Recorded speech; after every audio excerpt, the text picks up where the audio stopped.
how to fix Wi-Fi keeps disconnecting issue on iPhone. If your phone keeps disconnecting from Wi-Fi, don't worry, I've got some quick and easy fixes to help you stay connected. So let's get started. A simple restart can fix many Wi-Fi issues. First, turn off your iPhone and restart your Wi-Fi router. Wait for about 10 seconds before turning them back on. Next is to disable Wi-Fi assist.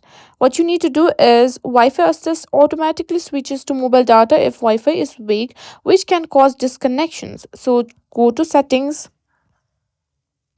and simply find cellular.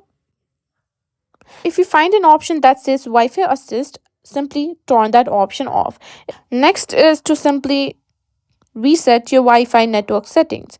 If the problem continues, resetting network settings may help. Go to settings and on general, simply find transfer or reset iPhone and simply click on reset network settings. This won't delete your data, but it will remove saved Wi-Fi networks. Apple often fixes Wi-Fi bugs with software updates. Go to general, tap on software update and install any available updates. Lastly, changing your DNS can sometimes fix Wi-Fi issues. Go to settings and on Wi-Fi, tap your network and select configure DNS and simply change it to manual and enter. Change it to manual and simply enter 8.8.8. And that's it. Try the steps and let me know in the comments which one worked for you.